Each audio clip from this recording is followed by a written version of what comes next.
एक गांव में एक प्यारी सी बच्ची रहा करती थी। उसका नाम मरियम था। उसके घर के करीब ही एक जंगल था। वो जंगल बहुत बड़ा और ख़तरनाक जानवरों से भरा हुआ था। मरियम का बहुत दिल चाहता था कि वो उस जंगल में जाए और वहाँ जाकर खेले, लेकिन उसके मम्मा पापा ने वहाँ जाने से उसे मना किया हुआ था। एक दिन दोपहर में जब उसके मम्मा पापा सो रहे थे और मरियम को नींद नहीं आ रही थी, उसने सोचा क्यों ना मैं चुपके से जंगल में जाऊं और जाकर वहां खेलूं। मम्मा पापा तो सो रहे हैं, उन्हें पता भी नहीं चलेगा और मैं जंगल भी देख आऊंगी। वो चुपके से बाहर निकली और जंगल की तरफ चली गई। जंगल बहुत बड़ा था। थोड़ी दूर आगे जाकर ही मरियम थक गई और उसने वापसी का सोचा, लेकिन जब वो वापस जाने के लिए मुड़ी तो उसे रास्ता समझ न आया।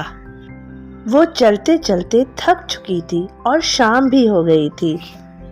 अचानक उसे एक घर नजर आया। उसने सोचा चलो यहाँ चलकर थोड़ी देर आराम कर लेती हूँ और शायद मुझे यहाँ से मदद भी मिल जाए। ये सोचकर वो घर के अंदर चली गई। घर के अंदर जाते ही उसे बहुत सारी खाने पीने की चीजें भी नजर आईं। मरियम को बहुत भूख भी लग रही थी। उसने जल्दी जल्दी वो सारी खाने की चीजें खा ली और बेड पर जाकर सो गई। वो घर एक बंदर का था। जब वो घर आया तो उसने देखा उसकी सारी खाने पीने की चीजें कोई खा चुका है और उसके बेड पर सो भी रहा है।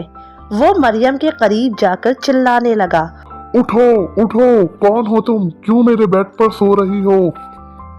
मरियम बेचारी घबरा कर उठी और इतने बड़े बंदर को देखकर डर के मारे रोने लगी।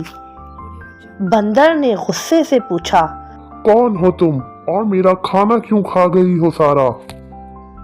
मरियम ने रोते रोते उसे सब कुछ बताया। बंदर को मरियम पर थोड़ा सा रहम आया। उसने मरियम से कहा, अच्छा ठीक है, अब तुम मेरे घर में रह सकती हो, लेकिन तुम्हें घर के सारे काम करने होंगे। मरियम उसके लिए तैयार हो गई और उसके घर में रहने लगी। मरियम बंदर के लिए खाना बनाती, उसके कपड़े धोती और उसके घर के सारे काम करती। एक दिन मरियम के जहन में एक आइडिया आया और उसने बंदर से कहा, देखो बंदर, तुम मुझे तो मेरे घर नहीं जाने देते, लेकिन मैंने अपनी माँ के लिए पकोड़े बनाए हैं। क्या तुम उन पकोड़ों को मेरी माँ तक पहुँचा सकते हो? बंदर इसके लिए तैयार हो गया और उसने कहा, ठीक है, तुम पकोड़े बनाकर उन्हें एक बॉक्स में पैक कर दो। मैं वो बॉक्स तुम्हारे घर के बाहर रखकर आ जाऊंगा। मरियम ने जल्दी जल्दी पकोड़े बनाए और उन्हें बॉक्स में रख दिया और फिर खुद भी उस बॉक्स में छुपकर बैठ गई और उस बॉक्स को बंद कर दिया। फिर उसने बंदर को आवाज लगाई, आ जाओ बंदर भाई, ले जाओ बॉक्स को मेरी माँ के घर। मरियम ने बंदर को अपने घर का रास्ता पहले ही बता दिया था।